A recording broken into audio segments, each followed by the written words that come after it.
Welcome to another homemade worship, everyone.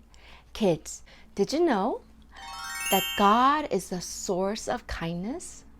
The Bible tells us that God is full of compassion and mercy, which are words related to kindness. The Bible's word for God's kindness is chesed. It's a Hebrew word, and it means kindness, grace, compassion, and mercy. In fact, God is so kind that everything that God does is an act of kindness. Isn't that cool? And what's even more amazing is that this kindness is contagious. The more we receive God's kindness and the more we share it with other people, this kindness grows. And in the Bible, there is a woman who experiences this amazing kindness of God. This is our second God story in our lives, and this is a story of Ruth. Ruth is a foreign woman who came to live in Israel, and she is someone who experienced the amazing chesed, kindness of God. Kids, last week I shared with you that we all can experience the God story in our lives. Last week, we learned about God's story of courage and strength in Joshua, who was able to stop the sun midair. And today, we're going to learn of God's story in Ruth's life, and it is a story all about this amazing kindness of God. So let's dive right into the story, and today, our reader is Nara.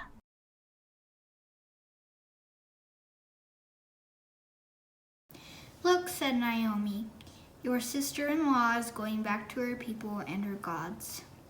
Go back with her." But Ruth replied, "Don't urge me to leave you or to turn back from you. Where you go, I will go, and where you stay, I will stay. Your people will be my people, and your God, my God. Where you die, I will die, and there I will be buried. May the Lord deal with me ever so severely if even death separates you and me." When Naomi realized that Ruth was determined to go with her, she stopped urging her. So the two women went on until they came to Bethlehem. When they arrived in Bethlehem, the whole town was stirred because of them, and the women exclaimed, "Can this be Naomi?" "Don't call me Naomi," she told them. "Call me Mara, because the Almighty has made my life very bitter. I went away full, but the Lord has brought me back empty. Why call me Naomi? The Lord has afflicted me. The Almighty has brought misfortune upon me." What's really cool, you guys, is that Nara is right now vacationing with her family in Moab, Utah. And in our Bible story, Ruth is someone who just came from Moab. Not Moab, Utah, but the original Moab in the Middle East. Are you guys ready to learn all about Ruth? Let's go!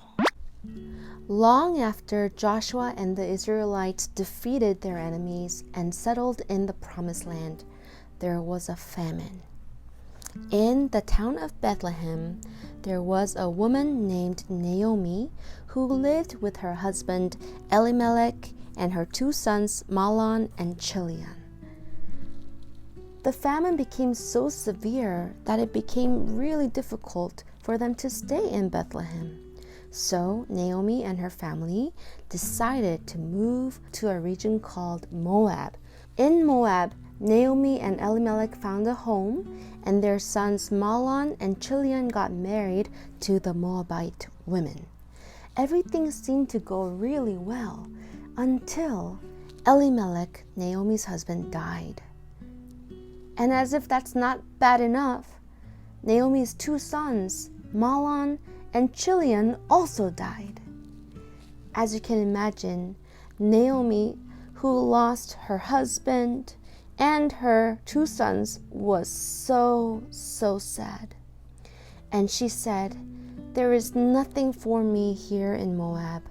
I'm just going to return to my home country in Bethlehem."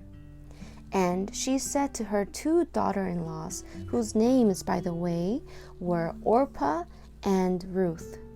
Naomi said, "My daughter-in-laws, I have nothing to give you. My husband and my sons are dead. I have nothing, so you should return to your families. Orpah was so sad. She was crying, but she said goodbye to Naomi and left. It was Ruth's turn to say goodbye. But instead, Ruth came up to Naomi and said, Mother, I will not leave. Don't tell me to go back. I will not go.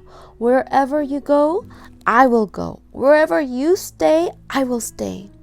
Your people will be my people, and your God will be my God. Wherever you die, I will die, and there I will be buried. By saying that she will never leave Naomi, Ruth showed Naomi a great deal of chesed, kindness. Naomi realized that there was no changing Ruth's mind. So the two women traveled for multiple days on to the other side, and they arrived in Bethlehem.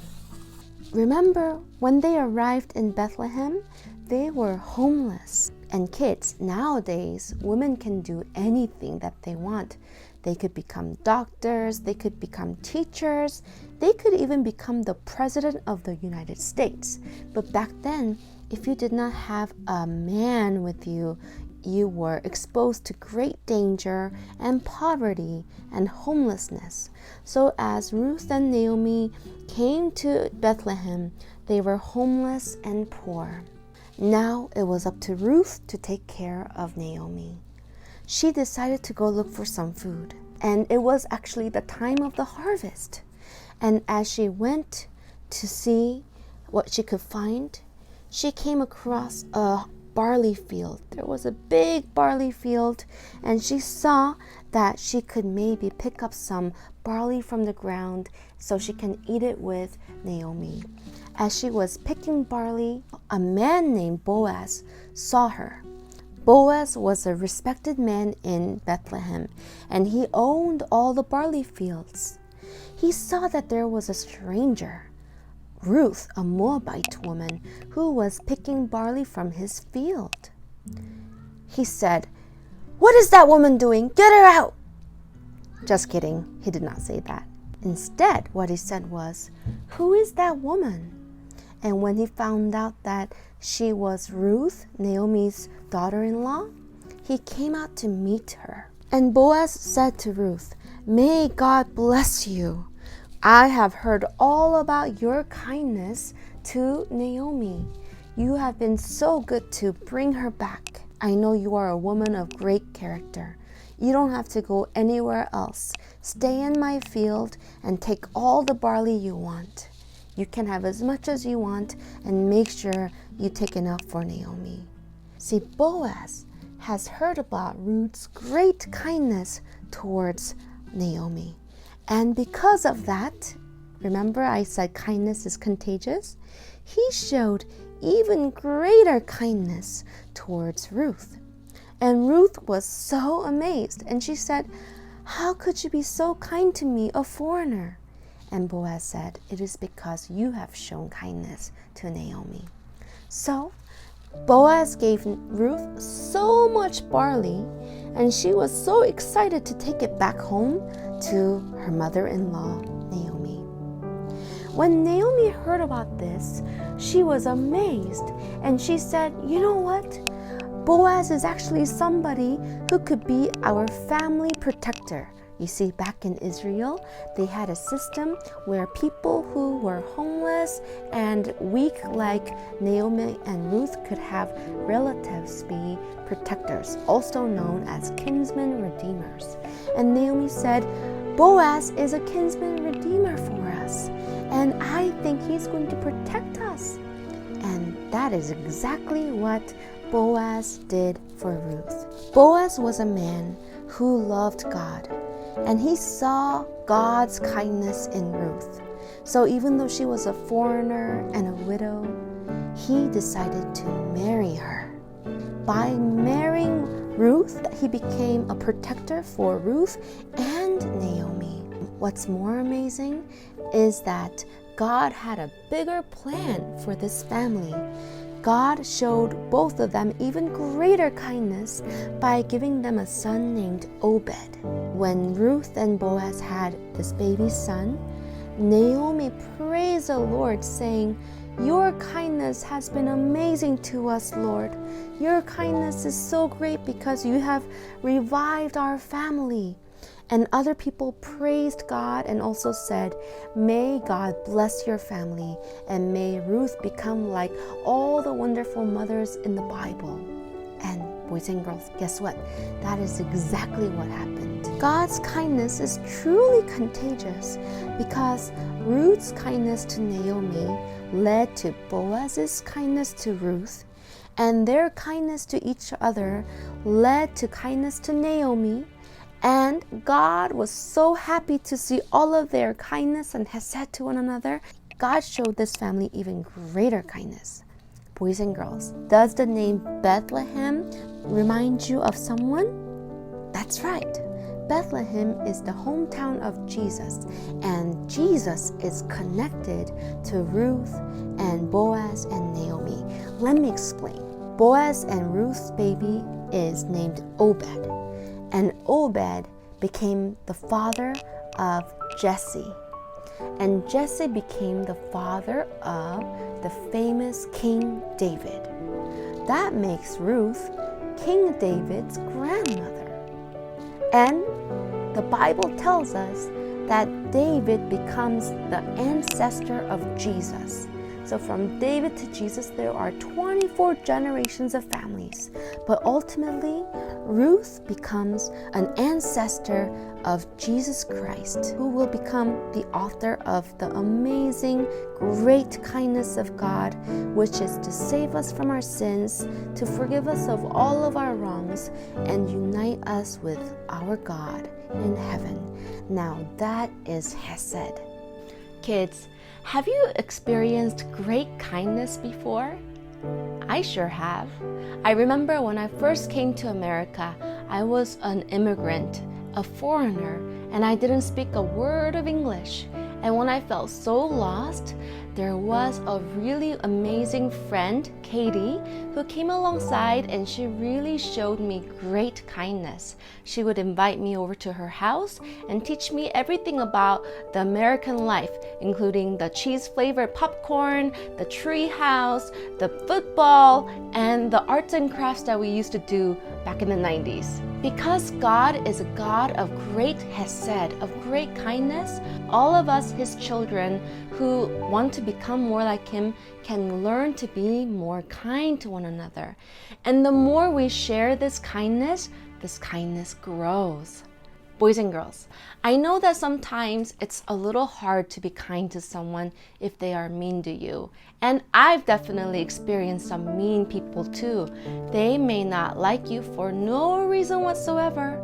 They may gossip about you for no reason whatsoever.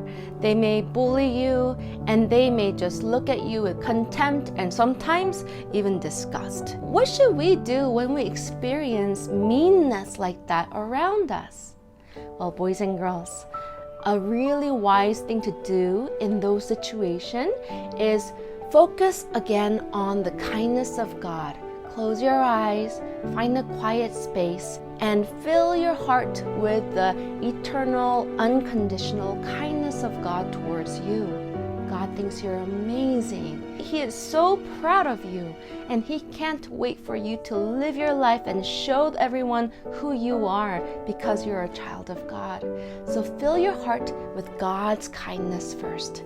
And once you're able to fill your heart with that kindness, you will be able to go out in the world and share that kindness with other people. What if people are still mean to you? That's okay. Just look around, and I am sure there will be someone else who would be so appreciative of your kindness towards them. So fill your heart with God's kindness and share kindness with other people, and I am sure that kindness of God will return back to you and fill your life with God's amazing hesed.